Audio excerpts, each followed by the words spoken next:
घर पे रहकर प्रॉपरली विदाउट एनी कोचिंग 2019 के लिए प्रिपरेशन की थी। दो सबसे इंपॉर्टेंट बातें जो हैं वो है रिवीजन और जो हमने टेस्ट पेपर किए हैं उनकी एनालिसिस करना। Hello everyone, welcome back to the another video. This is Samiksha Daksh, MBBS third year student at government medical college. So आज की वीडियो में मैं अपनी स्ट्रैटेजीज और अपने प्लान्स, स्टडी प्लान शेयर करने जा रही हूँ। मैंने नीट 2019 का जो एग्जाम दिया था उसमें मेरा 637 स्कोर बन रहा था, लेकिन मेरा नीट 2019 में सिलेक्शन नहीं हुआ था। जो लोग मुझे जानते हैं वो जानते हैं कि मेरी नीट स्टोरी क्या रही थी, लेकिन जो लोग आज पहली बार अगर इसको देख रहे हैं, वो पहली बार अगर मुझसे मिल रहे हैं, तो फिर मैं उन्हें इन शॉर्ट बता देती हूँ कि उस साल जब मैं एग्जाम देने गई थी तो क्या हुआ था कि OMR फिलिंग मेरी गलत हो गई थी 43 क्वेश्चंस की, तो जिसकी वजह से फाइनल जो स्कोर था वो मेरा चला गया था। लेकिन क्या था कि पेपर पर मैंने पहले सारे क्वेश्चन सॉल्व कर लिए थे, इसलिए मुझे पता है कि मेरा स्कोर जो है वो 637 बन रहा था, बट वो चला गया मेरे हाथ से। लेकिन क्या था कि नीट 2019 के लिए ही मैंने अपनी सारी कोशिशें की थी, सारे जो स्ट्रैटेजी प्लान जो होते हैं ना कि अच्छे तरीके से सारी कोशिशें जो कर लेना होता है, वो सब कुछ मैंने उसी के लिए किया था। जब मैंने नीट 2018 दिया था तो उस साल मैंने उसके लिए फिजिक्स और केमिस्ट्री के लिए अलग अलग इंडिविजुअल कोचिंग्स पढ़ी थी। बायो के लिए नहीं ली थी, फिजिक्स केमिस्ट्री के लिए ली थी, है ना। बस तब जो पढ़ा था उस साल मेरा सिलेक्शन नहीं हो पाया था, बट उसके बाद घर पे रहकर प्रॉपरली विदाउट एनी कोचिंग 2019 के लिए प्रिपरेशन की थी। तो उस साल मैंने क्या क्या किया वो हम शुरू करते हैं। सबसे पहले मैंने 2018 वाला पेपर उठाया और फिर मैंने ये देखा कि मैं उसमें कौन से क्वेश्चंस थे जो गलत करके आई हूँ और कौन से क्वेश्चंस छोड़े हैं। ठीक है, तो मतलब उस पेपर की मैंने पहले अच्छे तरीके से एनालिसिस की। ठीक है, अब उसके बाद क्या हुआ कि एनालिसिस करके मैंने वो सारे टॉपिक्स लिखे एक जगह, फिजिक्स के अलग, केमिस्ट्री के अलग, बायो के अलग। ठीक है, तो तीनों के सारे टॉपिक्स, वो गलत वाले, रॉन्ग और लेफ्ट वाले टॉपिक्स लिख लिए। अब उन टॉपिक्स से मुझे ये पता चल गया कि मेरे कौन से चैप्टर्स जो हैं वो वीक हैं, तो यानी कि मुझे वो चैप्टर्स मुझे अपने पहले पढ़ने हैं। मैंने ये डिसाइड कर लिया। इससे चीज़ से मुझे ये भी पता चला था कि मेरी इनऑर्गेनिक जो है वो केमिस्ट्री में वो बहुत ज़्यादा वीक थी, क्योंकि इनऑर्गेनिक केमिस्ट्री मेरी वैसी साफ थी, मैंने पढ़ी भी नहीं थी पहले। इस तरह से मुझे ये पता चल गया कि भाई मेरे फिजिक्स, केमिस्ट्री, बायोलॉजी में क्या क्या चैप्टर्स जो हैं वो वीक हैं और उन चैप्टर्स के कौन से टॉपिक्स हैं स्पेशली उन पर तो मुझे ज़्यादा ध्यान देना है। ठीक है, तो ये चीज़ मैंने अपनी फिक्स कर ली। नंबर 2 जो मैंने किया था वो ये, हर सब्जेक्ट में 2 अप्रोच होती है, एक तो थ्योरी करनी है तुम्हें और एक क्वेश्चंस करने हैं, है ना। थ्योरी और न्यूमेरिकल 2 ही पार्ट पे तुम्हें अपना फोकस करना है। तो मैंने वही देखा कि मैं बायोलॉजी और केमिस्ट्री और फिजिक्स के लिए, थ्योरी और क्वेश्चंस के लिए क्या क्या अप्रोच लगाऊं। ठीक है, तो बायोलॉजी के लिए तो मेरा एकदम क्लियर था, मैं NCERT ही पढ़ती हुई आ रही थी स्टार्टिंग से ही, और NCERT ही पढ़ती थी। ठीक है, तो जो भी मेरे को एक्स्ट्रा ऐड अप करना होता था तो वो मैं NCERT में ही साइड में लिख लिया करती थी, और उसके बाद कुछ भी ज़रूरत पड़ती थी तो वो जो छोटे छोटे होते हैं ना स्टिकी नोट्स, वो लगा लिए या फिर एक्स्ट्रा पेपर्स पे लगा के लिख लिया। तो NCERT के अलावा और कुछ सेकेंडरी कुछ भी नहीं बनाया था मैंने। हाँ, जब भी इतना मैं ज़रूर करती थी कि NCERT के पैराग्राफ वाली जो चीज़ें हैं उनको फ्लो चार्ट में कन्वर्ट करके रखना, टेबल्स में कन्वर्ट करके रखना। पर ये चीज़ भी टेबल्स या फ्लो चार्ट बना रही थी मैं, वो ऐसा नहीं है कि कहीं और दूसरी कॉपी में, वो पेपर्स पे बना के उसी में चैप्टर के साथ ही लगा दिया करती थी। तो मेरी जो NCERT थी ना वो फेल हो गई थी बहुत ज़्यादा। लिया फिर बायो के क्वेश्चंस के लिए मैंने PYQ, NCERT एग्जाम्पलर। देखो NCERT एग्जाम्पलर और PYQ तो फिजिक्स, केमिस्ट्री, बायोलॉजी तीनों के लिए किया था। फिर उसके बाद बात आती है कि बायो के लिए जब क्वेश्चन की बात आई तो मेरे टाइम पे हम वही फिंगर टिप्स बहुत ज़्यादा पॉपुलर थी, लेकिन फिंगर टिप्स के 100 क्वेश्चंस काफ़ी नहीं रहते थे, है ना, क्योंकि सिर्फ 100 क्वेश्चन से क्या ही फ़ायदा है, क्योंकि रिवीजन करती थी मैं अभी बताऊंगी कि मैं कैसे रिवीजन करती थी, है ना। तो उसमें मेरे को क्वेश्चंस की ज़रूरत पड़ती थी, तो वो उतना काफ़ी नहीं रहता था। तो इसीलिए फिर मैंने क्या किया था, मैंने नीट प्रेप का सब्सक्रिप्शन लिया था, मतलब नीट प्रेप की क्वेश्चन बैंक ज्वाइन की थी मैंने। नीट प्रेप की जो क्वेश्चन बैंक है उसकी लिंक जो है मैंने डिस्क्रिप्शन में दे रखी है। उसके क्वेश्चन सच में बहुत अच्छे हैं, है ना, और तुम भी उसको ज्वाइन कर सकते हो और तुम्हारी क्वेश्चन प्रैक्टिस को एनहांस ही करेगा। अभी हम बात करते हैं फिजिक्स की। तो फिजिक्स में मेरा क्या था कि कुछ चैप्टर्स के तो मेरे पास नोट्स थे, लेकिन कुछ चैप्टर्स के नोट्स नहीं थे। तो फिर मैंने क्या किया कि अब मेरे को ना फिजिक्स ऐसा नहीं था कि मैं किसी टीचर से पढ़ूँ, मुझे ऐसी नीड नहीं लगती थी। मुझे ऐसा लगता था कि मैं फिजिक्स को खुद से करूँ, क्योंकि फिजिक्स का ना मेरा सीन ही अलग था, क्योंकि मैं जिस तरह से फिजिक्स को सोचती थी और टीचर मुझे जिस तरह पढ़ाता था, दोनों में डिफरेंस फील होता था मुझे। मतलब मुझे चाहिए थी छोटी छोटी बातों को पकड़ के लेके जाना वाला, है ना, मुझे वो नहीं मिलता था। तो इसलिए मैंने क्या किया था, मैंने बुक खरीदी, डीसी पांडे की बुक खरीदी थी और उसकी एक एक लाइन थ्योरी पढ़ी थी। बहुत लेंदी हो गया था मेरे लिए ये, है ना। तो इसीलिए उसकी एक एक लाइन मैंने पढ़ी, उसकी थ्योरी को अच्छे से समझा। इसीलिए ये रीज़न है कि आज मैं फिज़िक्स बहुत अच्छे से पढ़ा पाती हूँ और जो बच्चे वीक होते हैं ना फिज़िक्स में, वो बहुत अच्छे से रिलेट कर पाते हैं। तो अगर तुम वीक फील करते हो ना फिज़िक्स में और उसका थ्योरेटिकल कॉन्सेप्ट्स तुम्हारे अच्छे नहीं हैं, तो तुम मेरे लेक्चर्स देखना और तुम्हारे कॉन्सेप्ट्स देखना बहुत अच्छे से क्लियर होंगे। क्योंकि न्यूमेरिकल्स सॉल्व करने के लिए ना तुम्हारे कॉन्सेप्ट सही होना बहुत ज़्यादा ज़रूरी है। क्वेश्चंस को जो पकड़ने की तरीका होता है कि क्वेश्चंस को हमें किस तरह सॉल्व करना है, वो चीज़ क्लियर होना ज़रूरी है। कई बार थे। देन केमिस्ट्री की बात करें तो केमिस्ट्री के लिए तो मैंने कम्प्लीटली एनसीईआरटी तो पढ़ी ही थी, सभी चैप्टर्स की, फिजिकल, ऑर्गेनिक, इनऑर्गेनिक सभी चैप्टर्स की एनसीईआरटी मैंने पढ़ी थी। बाकी ऑर्गेनिक और फिजिकल केमिस्ट्री के मेरे पास नोट्स थे तो उनसे काम हो गया था मेरा, लेकिन इनऑर्गेनिक केमिस्ट्री के मेरे पास कोई नोट्स नहीं थे। इसीलिए मैंने क्या किया था, इनऑर्गेनिक केमिस्ट्री के लिए पहले ऑनलाइन मैंने वीडियो लेक्चर्स देखे थे। उस टाइम पे विशाल तिवारी सर हैं, उनके देखे थे, है ना। तो उनके लेक्चर्स देख के मैंने खुद से अपने हाथ से नोट्स बनाए थे। एनसीईआरटी भी पढ़ती थी और उनके लेक्चर्स भी देख के, उनके लेक्चर देख के जो नोट्स बनाए और एनसीईआरटी पढ़ी, तो दोनों चीज़ों को कंबाइन करके मैंने फाइनली अपने नोट्स बनाए थे। इन नोट्स की जो पीडीएफ्स हैं वो मैंने अपने टेलीग्राम चैनल पर डाल रखी हैं, तो तुम एक बार जाके देख सकते हो कि वो किस तरह से नोट्स बनाए थे।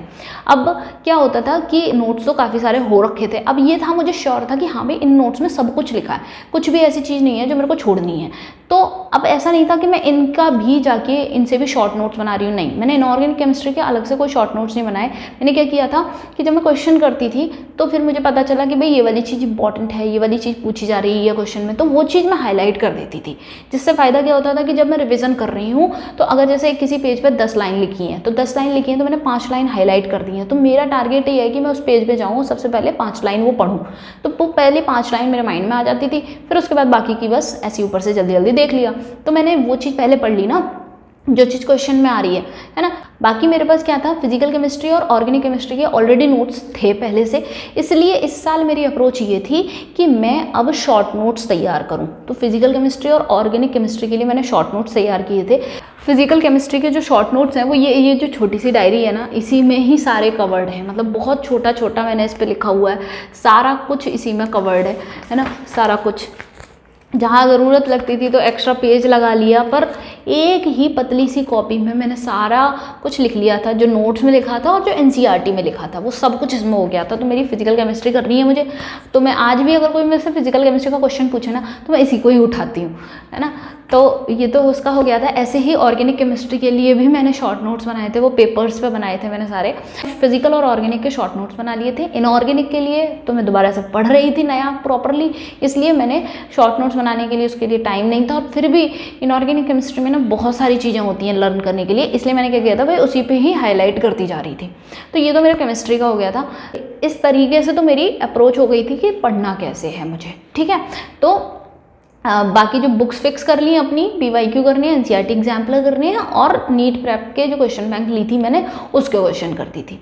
अब नंबर 3 जो चीज़ आती है वो मेरी अप्रोच ये थी कि मैं पूरा का पूरा सिलेबस जो है वो अपना जनवरी तक या फिर मिड फेब तक ख़त्म कर दूँ, और जो कि मैंने कर भी लिया था। मतलब मैंने जनवरी तक का टारगेट बनाया था और मिड फेब तक मैंने अपना सिलेबस ख़त्म कर दिया था।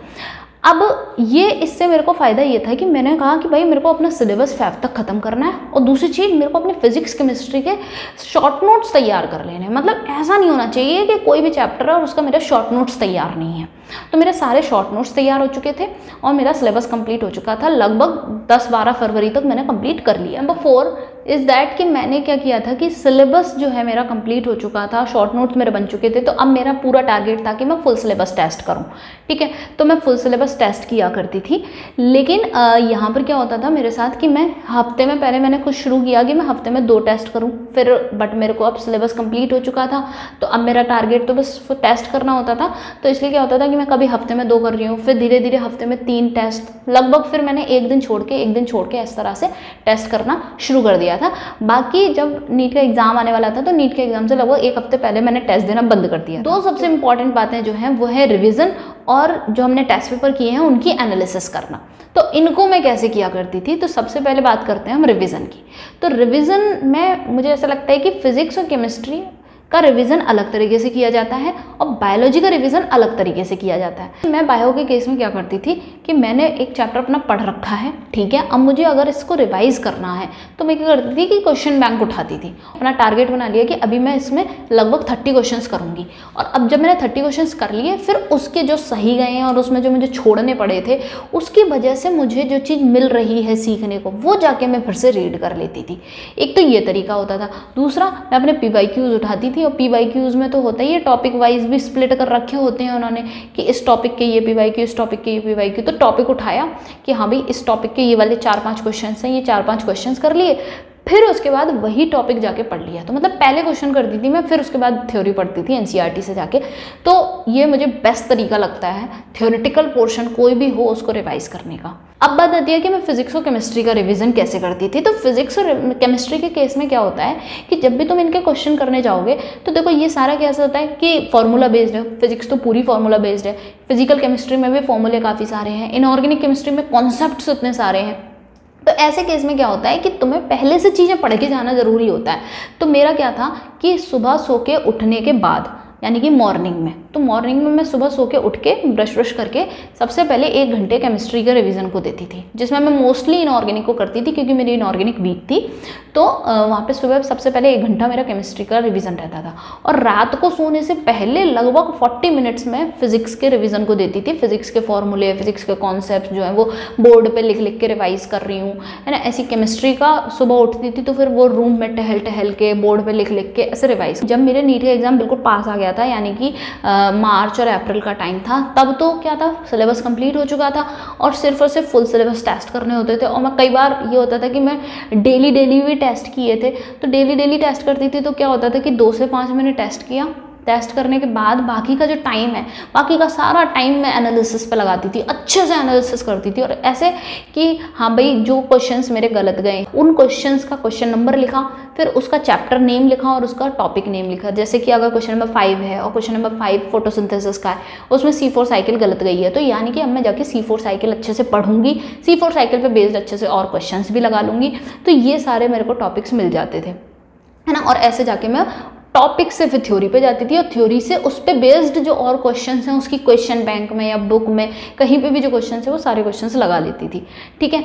और क्या करती थी मैं कि जो क्वेश्चंस मेरे गलत गए हैं और जो मैंने छोड़े हैं, वो मेरी सबसे अच्छी ट्रिक ये है कि वो ये कि जो क्वेश्चंस मेरे गलत जाते थे और जो मैंने छोड़े थे, मैं उनका क्या करती थी, फोटोज क्लिक कर लेती थी विद द सॉल्यूशन। सबके बना के रख लिए ऐसे, ठीक है। तो फिजिक्स, बायोलॉजी और केमिस्ट्री 3 फोल्डर्स बनाए थे मैंने अपने फ़ोन में, और उस गैलरी में फिजिक्स के सारे रॉन्ग और लेफ्ट क्वेश्चंस थे, ऐसी बायो के और ऐसी केमिस्ट्री के कर रखे थे। तो जिससे क्या होता था कि हर बार जब नेक्स्ट टेस्ट देने जा रही होती थी तो पिछले जितने भी गलत गए और जितने भी छोड़े हुए क्वेश्चंस थे वो जल्दी फ़ोन से रिवाइज कर लेती थी। क्योंकि जितने भी टेस्ट पेपर्स हैं अगर उनको लेके बैठोगे कि रिवीजन करने के लिए तो फिर इतना सारा तो हो जाता है, फिर लगता है कि यार कितना सारा काम कर रहे हैं, और फ़ोन में लेके जल्दी रिवाइज कर लो तो पता भी नहीं चलता।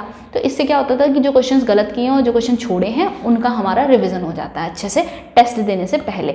और फुल सिलेबस में फ़ायदा भी यही होता है कि तुम्हारा पिछले टेस्ट में अगर कुछ भी क्वेश्चंस गलत गए हैं तो कहीं ना कहीं उस कॉन्सेप्ट से लिंक्ड क्वेश्चंस अगले टेस्ट में आने के चांसेस भी रहते हैं। इसीलिए असली फ़ायदा जो देते हैं ना वो फुल सिलेबस टेस्ट ही देते हैं, है ना। यूनिट वाइज टेस्ट थोड़ा सा बहुत फ़ायदा देते हैं, मेरे हिसाब से तो फुल सिलेबस टेस्ट ही असली फ़ायदा देते हैं। तो आई होप कि तुम्हें अपने प्रिपरेशन के लिए कुछ ना कुछ इससे हिंट मिली होगी कि तुम्हें अपनी प्रिपरेशन कैसे करनी है और क्या चीज़ें करनी है, क्या चीज़ें नहीं करनी है, ठीक है। तो तुम्हें कोई भी अगर डाउट है तो तुम कमेंट्स में ज़रूर बता के जाना, और वीडियो अच्छी लगी है तो प्लीज़ लाइक करना और शेयर करना अपने दोस्तों के साथ, और चैनल को सब्सक्राइब करके ज़रूर जाना।